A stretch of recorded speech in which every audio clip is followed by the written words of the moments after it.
आपकी बुद्धि सही गलत सर्वश्रेष्ठ और खुद का आकलन करेगी, तभी वह दोष को देखेगी कि क्या मेरे पास सही गुरु है, क्या मेरे पास गलत गुरु है। सर्वप्रथम अपने आप से पूछिए कि क्या आपका लक्ष्य सही है।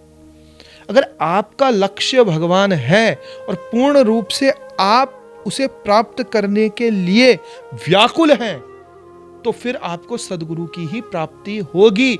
लेकिन आप गुरु इसीलिए बना रहे हैं कि गुरु की फॉलोइंग अच्छी है, गुरु की लाइजनिंग अच्छी है, गुरु के थ्रू मैं 4 काम ये भी करवा सकता हूँ, गुरु के थ्रू मैं कुछ अपनी प्रसिद्धि करवा सकता हूँ, समाज में दिखा सकता हूँ मेरे तो फलाना गुरु है, देखो उनके इतने फॉलोवर्स हैं, वो इतना टीवी पर आते हैं। और उनके किसी व्यक्ति के डेकोरम से प्रभावित होकर अगर आप गुरु बनाते हैं और आप उस गुरु की शरणागत हो जाते हैं, तो फिर आपके साथ तो ठगी होना निश्चित है, क्योंकि आपके हृदय के अंदर ही ठग भाव था।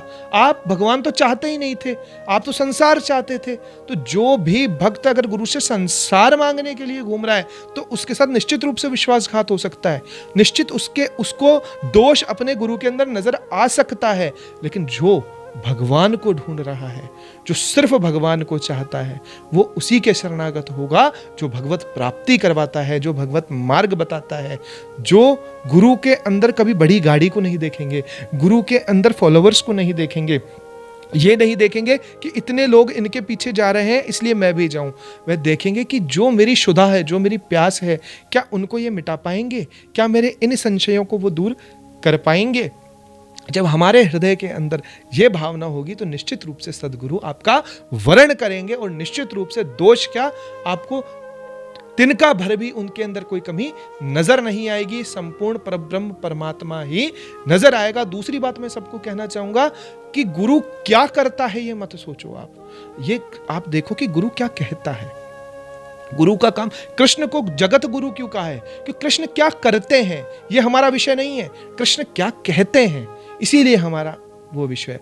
राम जी को मर्यादा पुरुषोत्तम कहा है, राम जी को गुरु नहीं कहा, क्योंकि राम जी उपदेश नहीं करते हैं। राम जी का जो आचरण है वही हमारे लिए उपदेश है। राम जी जो करते हैं वह हमारे लिए करने योग्य है, और जो भगवान श्री कृष्ण कहते हैं वो हमारे लिए करने योग्य है। इसीलिए गुरु क्या कहते हैं, क्या उपदेश दे रहे हैं, व्यक्ति कैसा है, लेकिन अगर आपकी शरणागति उसमें गुरु रूप से हो गई, तो निश्चित रूप से उसके हृदय से जो भी आवाज निकलेगी वो आपके हित की ही निकलेगी। वो जो स्वयं कर रहा है वो स्वयं उसका भोग है। गुरु की करनी गुरु भरेगा, चेला की करनी चेला रे सदबई, उड़ जा हंस अकेला। तुम्हें अकेला ही उड़ना है, लेकिन गुरु के कर्मों को अगर तुम न्यायाधीश बनकर तोलन करोगे, तो तुम्हारा निश्चित तुम लाभ ले सकते थे वो नहीं होगा, तुम्हें तुम्हारे कर्म का फल मिलेगा। और गुरु के वाणी से जो भी तुम्हारे लिए निकलेगा वो हित में ही निकलेगा, कल्याण होगा, क्योंकि वह व्यक्ति नहीं, उस समय वह गुरु तत्व बोल रहा होगा।